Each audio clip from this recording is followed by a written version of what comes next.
pursue or not to pursue. President Obama sums up this talk by saying, quote, "It's not too late to change course, but only if we take immediate and dramatic action. Our first job is to put people back to work and get our economy working again." Unquote. Therefore, our central economic planners must take immediate and dramatic action. And notice by reviving the economy, unquote, he really means to just create jobs. In the Romer-Bernstein paper that President Obama references, which I have listed here, they claim that they'll be able to create 3.3 to 4.0 million jobs by the fourth quarter of 2010. So maybe by when some of you have actually graduated. This is the types of jobs, this is the number of jobs that they plan to have. Right now, I checked today on recovery.gov, and we're in Q4 of 2009. This stimulus started, pretty much the end of quarter one, quarter two. So far, they claim that 30,383 jobs have been created or saved per recovery.gov. So in other words, they've still got another 3.27 million jobs to go. This is a screenshot taken from recovery.gov, and what I want to point out. What I want to point out over here is our area as well. But what we have here is $2 billion has been awarded to Pennsylvania out of the $787 billion. It has created 595.2 jobs.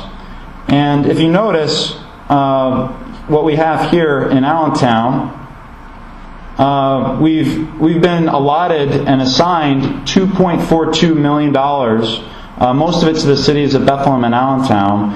$0 have been reported spent, and 0 jobs have been reported as created or saved in our congressional district.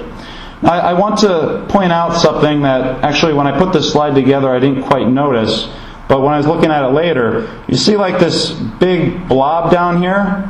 This is pretty much where Washington, D.C. is. So, and again, each of these green dots is just basically they've approved spending in this particular area.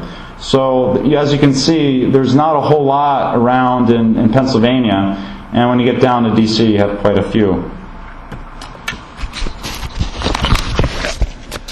Okay, now I could spend another talk demonstrating that the employment numbers and the GDP math from the government are pretty questionable. But let's take note of the part of Romer's report where the central planners have estimated the job growth in each sector from the funds they plan to distribute to the nearest 1,000. So again, how do these, and this type of thinking is called Keynesian, how do these Keynesian economists know what our economy should look like in 2 years? How do they know that we need 50,000 information jobs? How do they know we need 26,000 mining jobs? And I assure you, how do they know that this industry has more than the other industry? And I assure you that they really don't have a clue. And as I will shortly demonstrate, they don't even know how to make a pencil. In the nation's planned economy, what is the number one priority? Per change.gov, the bold title is Immediate Action to Create Good Jobs in America. This is followed by number 2, Relief for Struggling Families, for which I sympathize, although a lot of this aid will simply be made necessary by the unavoidable ineptitude of the central planners. Next on the list is number 3, Direct Immediate Assistance for Homeowners, not a bailout for irresponsible mortgage lenders. Now, these homeowners did make a conscious decision to sign a mortgage, and they will benefit at the cost of taxpayers who do not own a home. Although this might be a little bit less objectionable than giving money to banks and auto companies. Also, the central planners will need to decide which mortgage lenders are, quote, responsible and irresponsible or partly responsible. However, so far, not a word about what actually matters. In other words, full production. This is reserved for number 4, where, quote, a rapid aggressive response to our financial crisis using all the tools we have, unquote. In other words, we're just going to try like crazy to spend our way out of this. In the subsection entitled Manufacturing and Green Jobs, we finally see that the government simply plans to create a hodgepodge of different funds staffed by bureaucrats who will dispense funding at their whims to successful applicants, to these bureaucrats. A bonanza for big government and corporate corruption, but really a disaster for the free market and the full production that it could provide. 3 of the 5 bullets are devoted to clean technology and environmental jobs, which will create, quote, 5 million new green jobs, unquote. And, as I stated before, they've so far in almost a year, they've been able to create 30,000 jobs. And, it doesn't matter, 3, 4, 5, 6 million jobs, whatever.